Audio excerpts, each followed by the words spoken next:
जय बोलो देवादिदेव 1008 श्री भगवान महावीर स्वामी की जय जय जय। अहिंसा परमो धर्म की जय जय जय। परम पूज आचार्य गुरुवर श्री विद्यासागर जी महाराज जी की जय जय जय। बोलिए परम पूज्य 108 यूनिवर्सिटी प्रमाण सागर जी महाराज की जय जय जय। बोलिए परम पूज्य यूनिवर्सिटी अरहत सागर जी महाराज की जय जय जय। नमोस्तु गुरुदेव नमोस्तु। हमारे जीवन के दिन सदैव एक से नहीं होते। कभी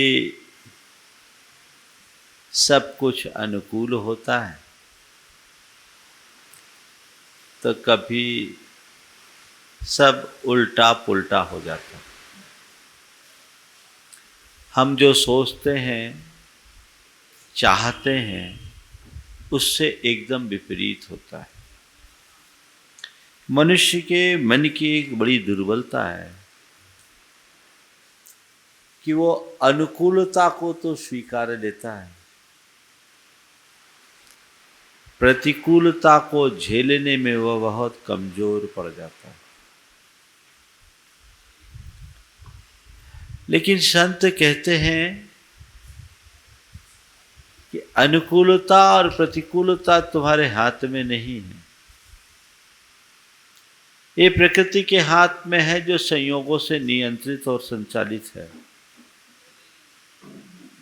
तुम्हारी भूमिका छोटी सी है। तुम्हें चाहिए कि जितनी मस्ती से अनुकूलता में जीते हो, प्रतिकूलता में भी वैसी ही मस्ती बना के रखो। जीवन की मस्ती कभी खंडित नहीं होनी चाहिए। हर पल अपने मन की मस्ती को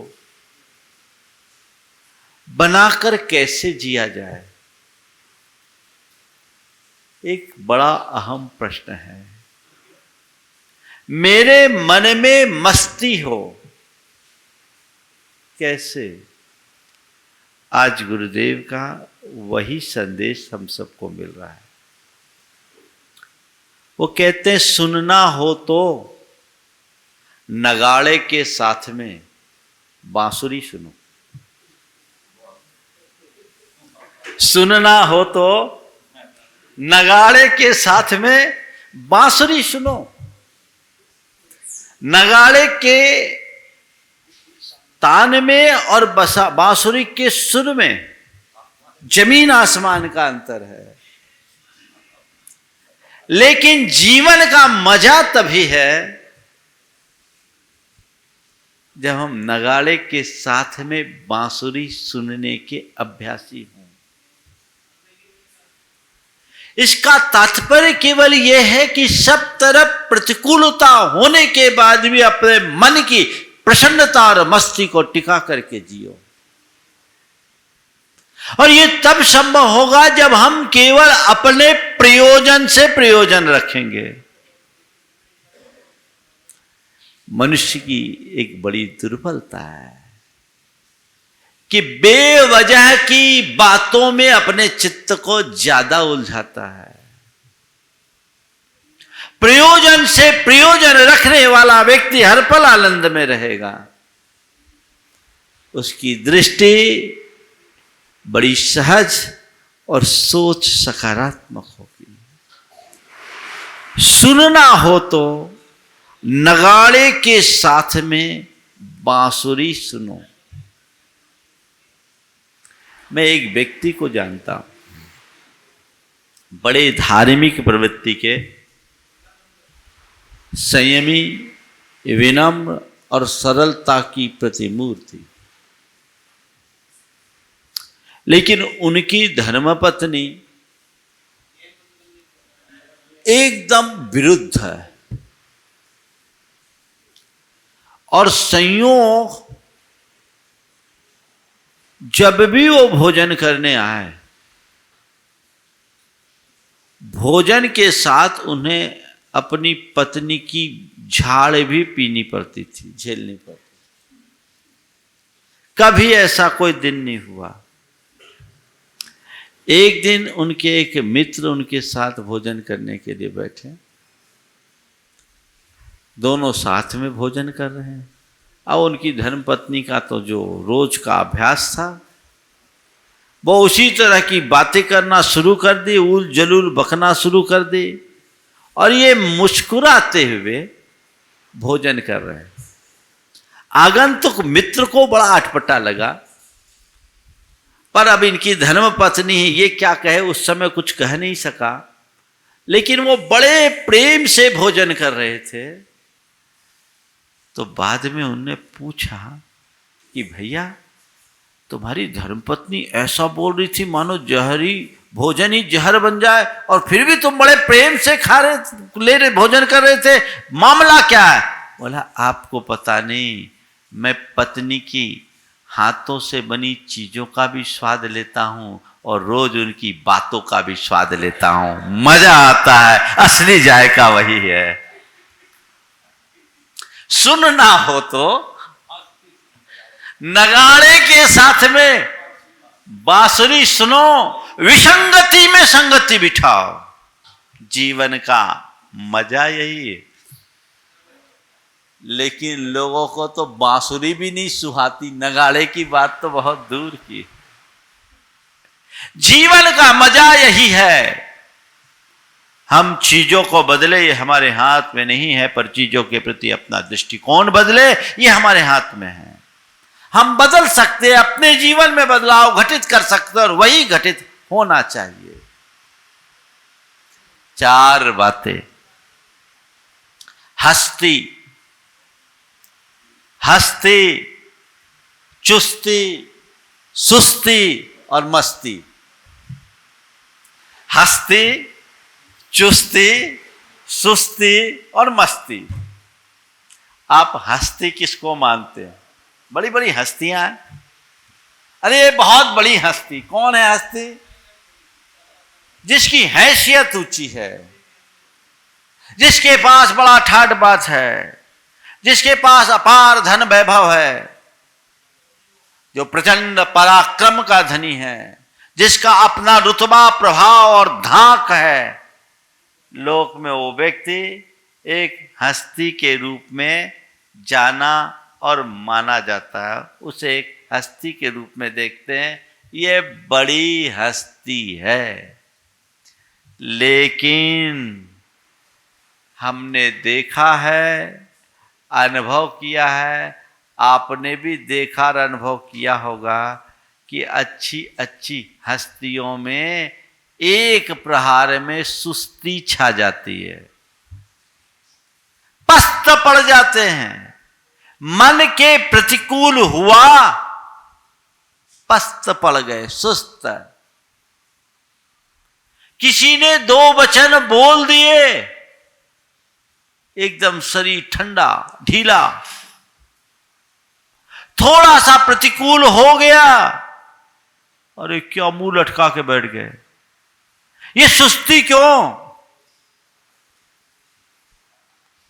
संत कहते हैं, समर्थ वही है जो समय की मार को झेलने में के लिए तैयार हो।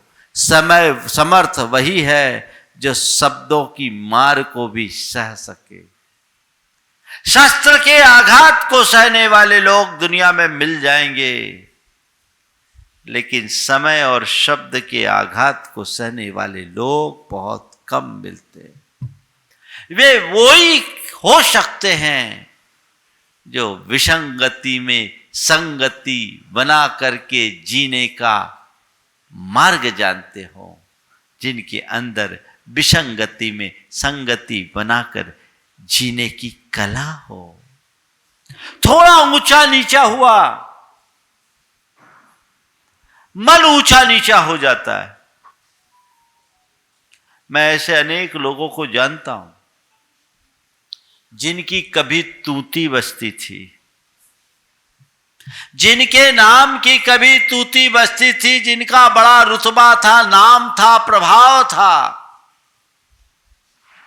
पर समय की मार ऐसी पड़ी कि आज फटेहाल है, मुनीमी करते फिर रहे हैं। अनेक लोग मेरी दृष्टि पथ में आ रहे हैं, आपने भी देखा होगा। लेकिन ऐसे लोग जो कल तक नामचीन थे, आज स्थिति उल्टी हो गई, उनकी हालत खराब हो जाती, अंदर से टूट जाते हैं। कहावत है, बड़ों का दुख भी बड़ा होता है, बड़ों का दुख भी बड़ा होता है, ये कहावत है। लोग अंदर से टूट जाते हैं, कई लोग डिप्रेशन के शिकार हो जाते हैं, और कई लोग तो आत्महत्याएं भी कर बैठते हैं। मुझे एक बार एक युवक ने इंटरनेट से दुनिया के 20 ऐसे बड़ी हस्तियों की सूची पकड़ाई थी जो कभी दुनिया के टॉप 10 में शामिल थे अपने अपने युग में, और उन 20 के 20 ने आत्महत्या की। ये काय की हस्ती, जिन्हें जो अपने जीवन से हार कर आत्महत्या कर ले, काय की हस्ती। जो थोड़े से प्रहार से टूट जाए वो कच्चा, मजबूत तो वही होता है जो सब प्रकार के झंझावातों को सहने में समर्थ हो। एक पेड़ जब उगता है, जैसे जैसे बढ़ता है, कितने झंझावातों को सहता है, मौसम के प्रहार को झेलता है, और जितना जितना प्रहार झेलता है उतना उतना मजबूत होता जाता है। संत कहते हैं, जीवन में जैसा भी प्रहार हो उसे सहने के लिए तैयार हो। तुम जितना सहोगे उतना ही समर्थ बनोगे। मैं एक व्यक्ति को जानता हूं, देखो, नगाड़े के साथ में बांसुरी सुनने वाले लोग आज भी इस दुनिया में हैं। मेरे संपर्क में एक व्यक्ति हैं, एक समय में बहुत संपन्न आदमी, जितना संपन्न उतना उदार भी, दानशील भी, और व्यवहार में अत्यंत विनम्र। लेकिन बेटे ने एक गलत नीति अपनाई, बड़ा नुकसान हो गया, भारी नुकसान, ऊपर से लायबिलिटी और आ गई। उन्होंने जैसे तैसे अपने जो एसेट्स थे उनको बेच करके जो लोगों का चुकाना था चुका दिया। उनकी स्थिति अत्यंत सामान्य। मेरे पास आए, मैंने चर्चा में पूछा क्या हाल है। बोला, महाराज ये तो जीवन का क्रम है। आप लोग अक्सर बोलते हैं धन, यौवन और जीवन जल बुब्बुद समान। महाराज खो गया सो खो गया, फिर से नई गिनती शुरू करेंगे। अपने लिए जो जरूरत है वो तो है ही, सब चला गया। जो मेरा था वो जाएगा नहीं, और जो गया है वो मेरा नहीं। महाराज मैं जो था सो आज भी हूं। लोगों के लिए दिख रहा है कि पहले कुछ ठाठ थे, अब फुटपाथ है, तो ठाठ हो या फुटपाथ ये सब बाहर की चीजें हैं। मैंने ठाठ में भी जिया, अब फुटपाथ का भी आनंद लूंगा। जो आनंद मुझे उस घड़ी था वही आनंद आज भी है। ये व्यक्ति के आध्यात्मिकता की पहचान है। ऐसी आध्यात्मिक सोच होनी चाहिए। जिस मनुष्य की सोच ऐसी होती है वो महापराक्रमी होता है। और जीवन में सबसे बड़ी आवश्यकता है, कल का दिन तुम्हारे इसलिए कैसा हो कुछ नहीं कहा जा सकता, लेकिन कल तुम्हें कैसे जीना है इसे तुम आज सुनिश्चित कर सकते हो। तो मुझे सब खो जाए, मेरे मन की मस्ती नहीं खोनी चाहिए। मैं जीऊं, चुस्ती रखूं, सुस्ती को हावी ना होने दूं। लेकिन फिर भी यदि किसी निमित्त से मेरी हस्ती मिटती भी हो तो मैं मस्ती को मेंटेन करके चलूं।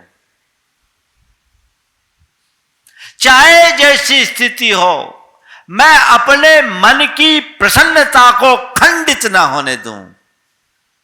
मेरा प्रयास और पुरुषार्थ केवल यही होना चाहिए, चाहे लाभ हो या हानि, संयोग हो या वियोग, सुख हो या दुख, मान हो या अपमान, इन सब में मेरी स्थिरता हो, मेरी मस्ती बनी रहे। संयोग वियोग, सुख दुख, लाभ हानि और मान अपमान, चारों में स्थिरता। संयोग में लोगों को बड़ी खुशी होती है और वियोग में क्या हुआ? संयोग में हर्ष मनाते हो तो वियोग में मातम क्यों? सूरज उगा है तो ढलेगा भी ना। कल्पना करो अगर सूरज उगने के बाद उगा ही रहे, ढले नहीं, तो कैसा दिन होगा? गर्मी में 2 घंटा ज्यादा चढ़ता है तो हालत खराब हो जाती है। अगर 24 घंटा सूरज उगा रहे तो किसी ने बहुत अच्छी बात कही है, इसके बंदे जागे भी तो क्या जागे, सूरज का निकलना याद रहा और दिन का ढलना भूल गए।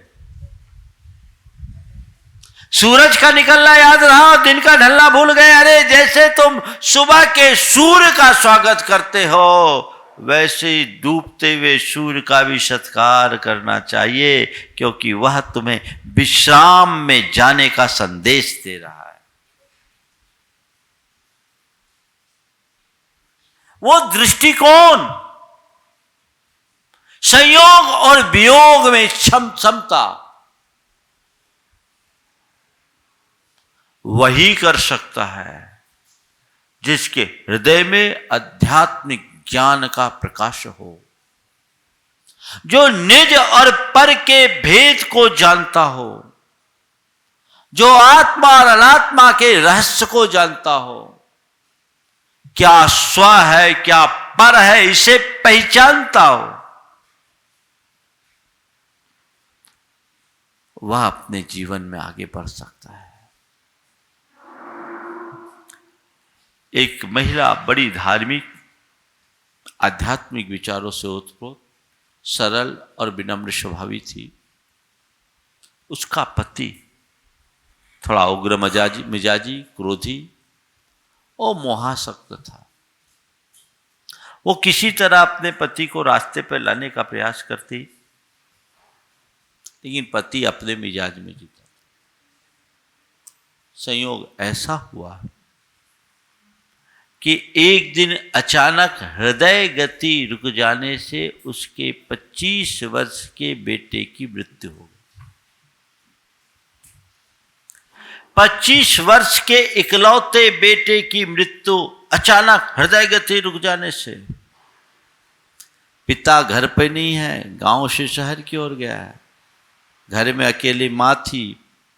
उसने अपने बेटे की दशा देखी, स्वयं के तत्व ज्ञान से अपने आप को स्थिर किया। जाने वाला चला गया, लौट करके तो आ नहीं सकता, लेकिन उसे लगा कि मेरे पतिदेव इस घटना को बर्दाश्त नहीं कर पाएंगे, उन्हें कैसे समझाया जाए। तो उसने एक युक्ति निकाली। बेटे को तो लिटा दिया, उसके ऊपर चद्दर डाल दिया, मानो वो सो रहा हो। पति लौट कर आया। पति के लौटते ही पत्नी ने कहा, आज मैंने पड़ोसन से जम के लड़ाई लड़ी। क्यों, किस बात की लड़ाई हो गई? बोले वो उसने मुझे एक कीमती गहना दिया था, आज वो मांगने आ गई तो मैंने नहीं लौटाया, उससे लड़ाई हो गई। बोले लड़ने की क्या बात थी, जिसका गहना था उसको देना था, पराई चीज लेने का क्या? नहीं, पराई है तो क्या हुई, बहुत अच्छी थी, बहुत सुंदर थी, मुझे देने की इच्छा नहीं हो रही। नहीं नहीं, तुम्हें दे देना था। मैंने सोचा वो मैं कैसे दूं, वो भी आपसे बिना पूछे। अरे इसमें पूछने की क्या बात है, हमें तो दूसरों की अमानत में खयानत थोड़ी करना है। अगर किसी से कुछ लिया है तो उसे सहर्ष लौटा देना चाहिए। इसमें क्या सोच रहा? नहीं, मैं सोची आपसे पूछी। बोले मुझसे क्या पूछने की बात है, जिसकी चीज हमने लिया है उसे तो देना ही चाहिए। अगर मांगने आए तो सहर्ष लौटाना चाहिए। अच्छा, तो जो भी दे, मांगने आए तो उसे लौटा देना चाहिए ना। हाँ, लौटा। मैंने सोचा आपको रंज हो जाएगा। बोले मुझे क्या रंज होगा, लौटाने की चीज है तो लौटाना ही चाहिए, इसमें रंज की क्या बात है। तुमने गलती कर दी, तुम्हें लौटा देना था। पत्नी ने कहा ठीक, अब मैं ध्यान रखूंगी और जिसने अगर कुछ दिया है तो उसे लौटाऊंगी। आप इस बात को ध्यान रखना कि तनिक भी रंज मत करना। नहीं, मैं रंज नहीं करूंगा, आप वचन दो, मैं रंज नहीं करूंगा। आओ अंदर। बेटे के शरीर से चादर उतारी। बोले देखो, आज से 25 वर्ष पहले प्रकृति ने हमें यही गहना दिया था, आज वो वापस लौटा लिया है और हमें उसे वापस करना है। पति एक बारगी तो स्तब्ध रह गया, लेकिन उसे बाद में समझ में आया कि वाकई में जिसे मैं अपना बेटा मान रहा हूं वो मेरा बेटा है कहाँ। वो तो एक धरोहर है जो कर्म ने मुझे दिया। जितने दिन का साथ उतने ही दिन पास रहेगा, जिस दिन नंबर आएगा सब चला जाएगा। जीवन की यह हकीकत है। ये समझ जिस मनुष्य के मन में होगी वो कभी विचलित नहीं हो सकता। जाने वाले को कोई रोक नहीं सकता, पर अपने आप को शोक से मुक्त जरूर किया जा सकता है। अपने आप को शोक से मुक्त जरूर किया जा सकता है अगर हमारे अंदर ऐसी स्थिति हो तो। जीवन में वो चीजें होनी चाहिए, संयोग वियोग में क्षमता। ऐसा व्यक्ति बड़ा कर्तव्य परायण होता है। वो अपने अंदर की प्रसन्नता को कभी खंडित नहीं करता और मन में कभी अहंकार को उत्पन्न नहीं होने देता।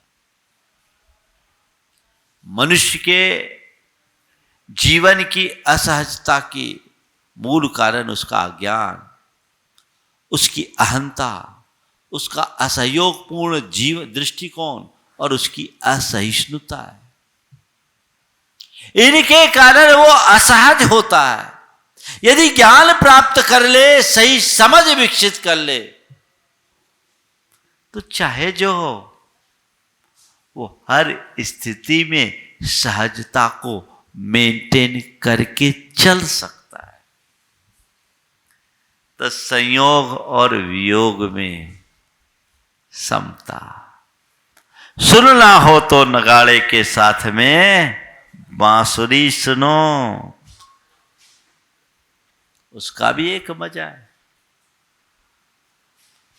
उसका भी एक मजा है। अगर नगाड़ा बज रहा है तो वो भी एक वाद्य है और बांसुरी भी एक वाद्य है। हमें दोनों का स्वागत करना है। दूसरा, लाभ में और हानि में समता।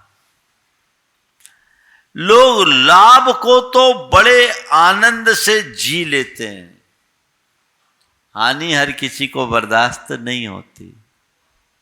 जबकि व्यापार है, व्यापार में आज लाभ है तो कल नुकसान हो सकता, होता ही है।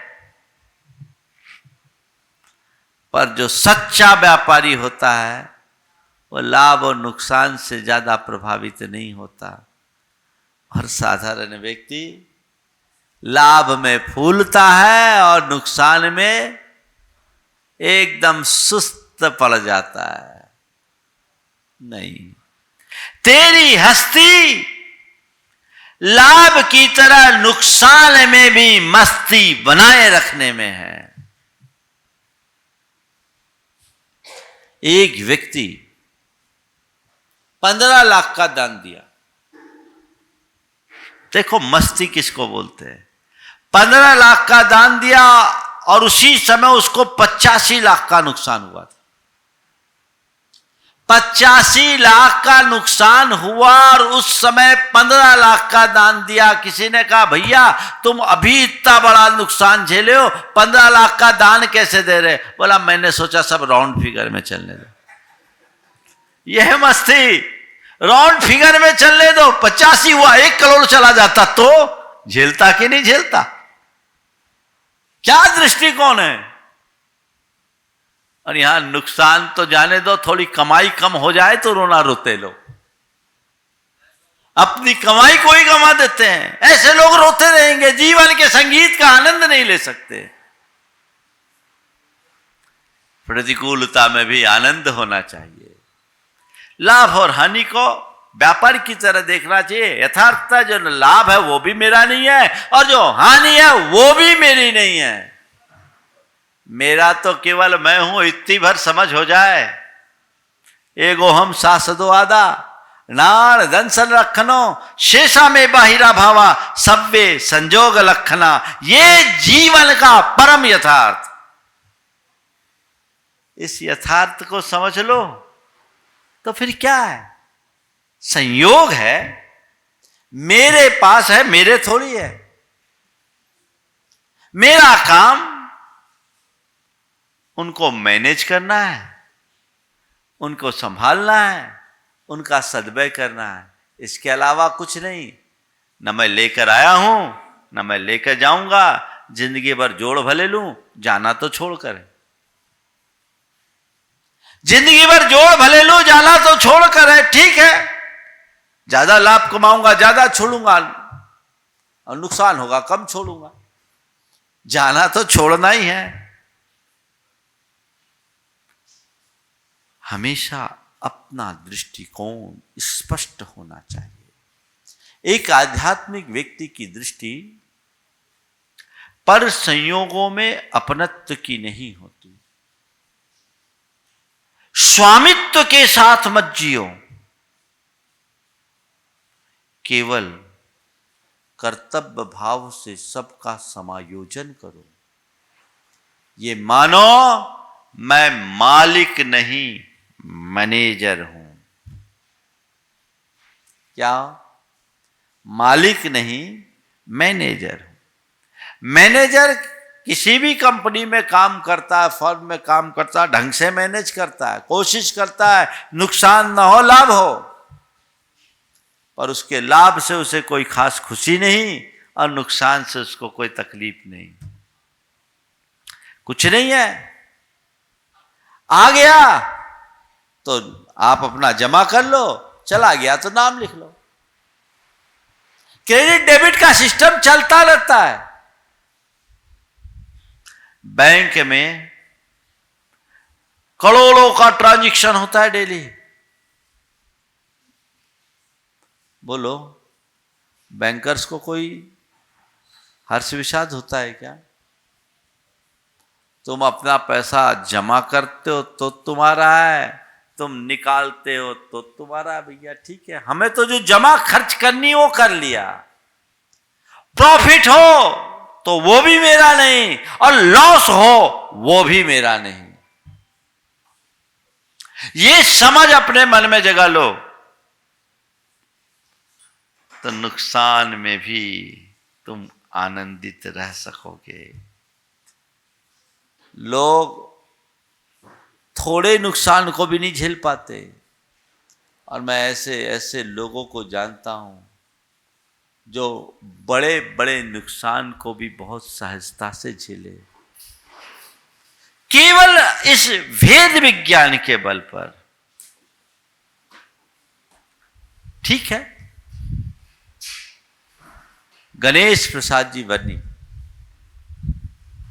अपनी धर्म माता चिरोंजा बाई के साथ सोनागिर जी में पंच कल्याणक विधान कर रहे थे। सोनागिर के पास ही बरुआ सागर है जहां चिरोंजा बाई जी रहती थी। अचानक समाचार मिला कि उनके घर में चोरी हुई है और चोरों ने पूरा घर खोद डाला है। दरोगा ने बयान के लिए बुलाया है ताकि उस आधार पर तफ्तीश की जा सके और पता लगाया जा सके कितना क्या खोया। जब ये समाचार मिला तो वर्णी जी तो एक बार स्तब्ध रह गए, लेकिन चिरोजा भाई ने सब बात को सहजता से सुना और कहा, देखो जो जाना था सो चला गया, मेरा है वो जाएगा नहीं। मैं भगवान की पूजा अर्चा नहीं सुनूंगी, 2 दिन और रुकूंगी ताकि मेरा रहा मोह और जाए। और सुन लो, इस चोरी के बाद जो बचेगा वही मेरे परिज्ञा परिमाण की सीमा है। गजब, अभी पता नहीं क्या गया क्या नहीं गया। इस चोरी के बाद जो बचेगा वही मेरे परिग्रह परिमाण की सीमा है। मैं भगवान की भक्ति नहीं छोड़ूंगी। गया सो गया, मेरा था क्या जो गया।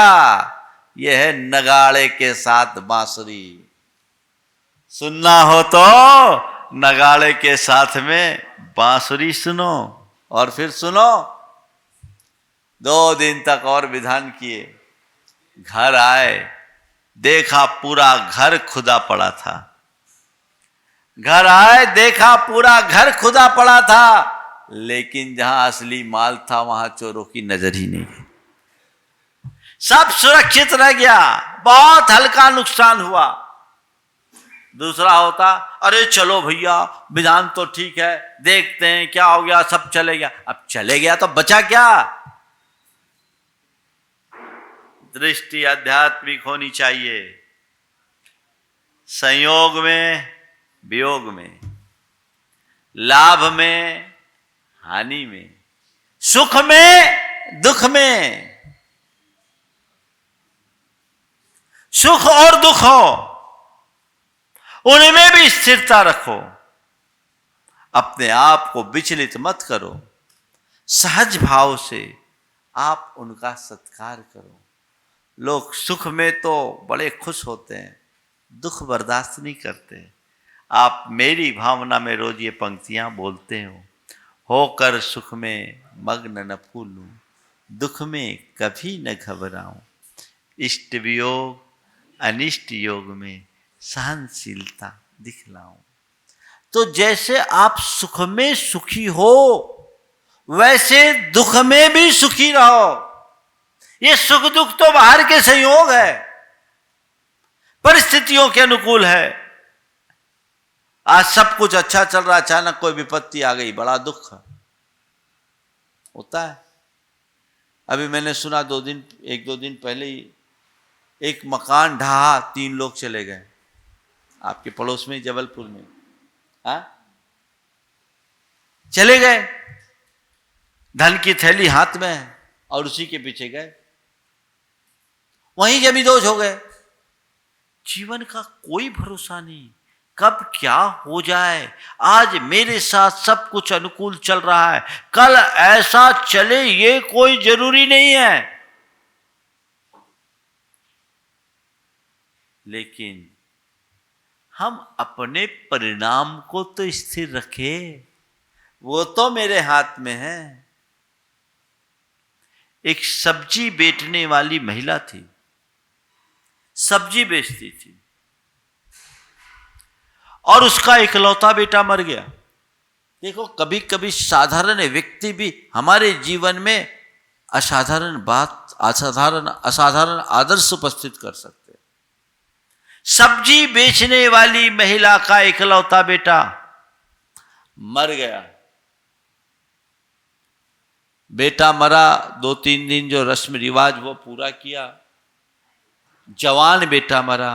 उसके बाद वो अपनी सब्जी को बेचने के क्रम में लग गई। एक व्यक्ति जो उसका नियमित ग्राहक था, उसने देखा, कहा देखो तुम्हारे ऊपर इतना बड़ा वज्राघात हुआ, तुम्हारा बेटा चला गया, लेकिन उसके बाद भी मैं देख रहा हूं तुम जितनी सहज पहले थी उतनी ही सहज आज भी हो, मामला क्या है। उसने कहा मैं एक ही बात जानती हूं, बेटा गया सो गया, मेरी मन की प्रसन्नता नहीं जानी चाहिए। बेटा गया सो गया, मेरे मन की प्रसन्नता नहीं जानी चाहिए। बेटे को बचा पाना मेरे हाथ में नहीं है, पर प्रसन्नता को बनाए रखना मेरे हाथ में है। यह है जीवन का मंत्र।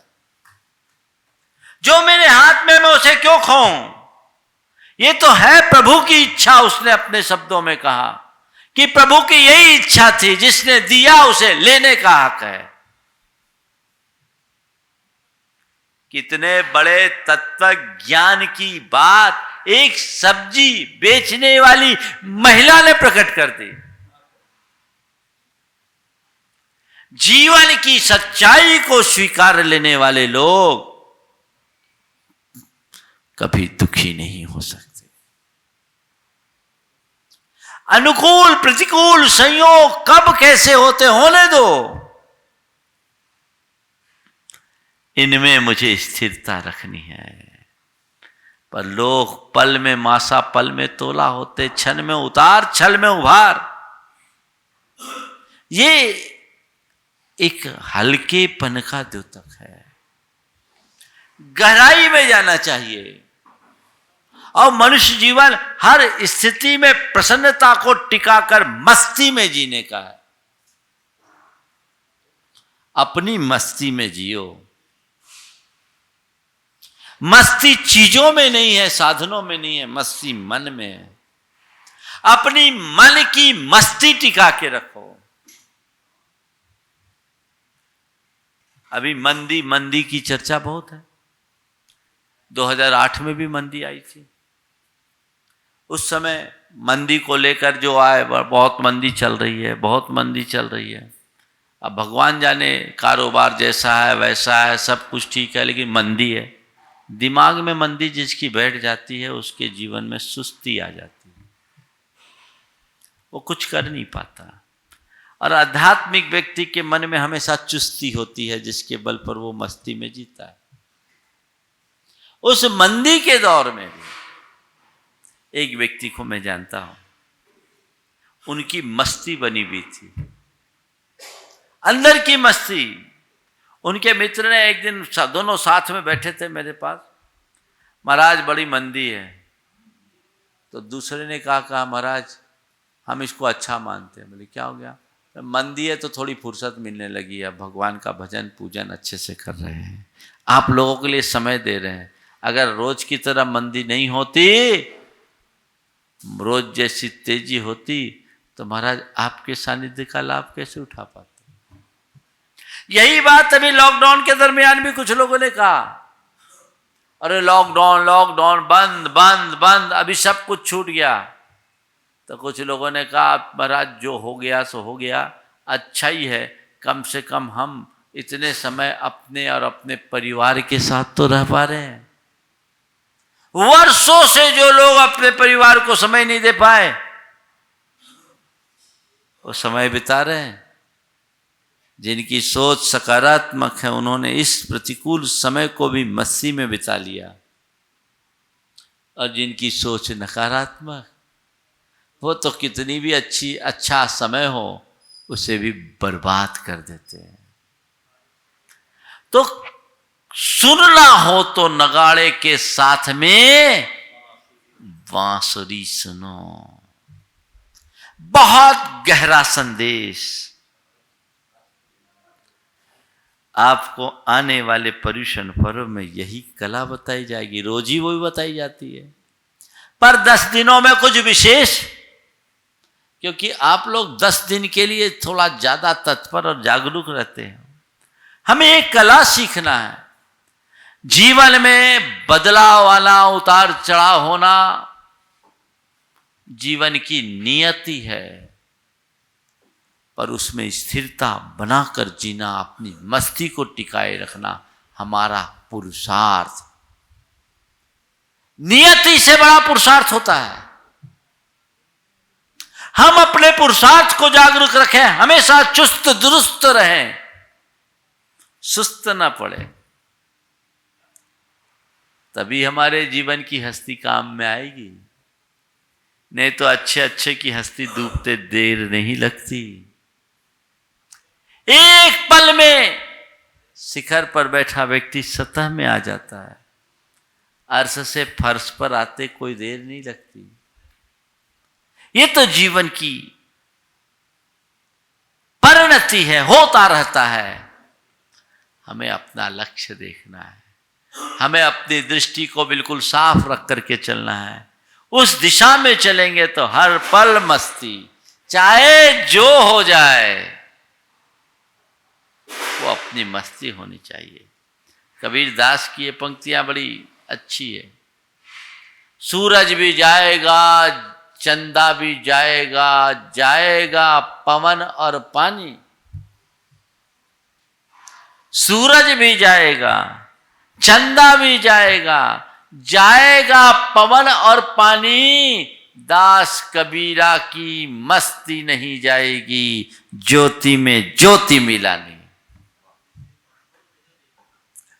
वो सोच अपने अंदर जगाइए तो जीवन में निश्चिम आनंद की अनुभूति होगी।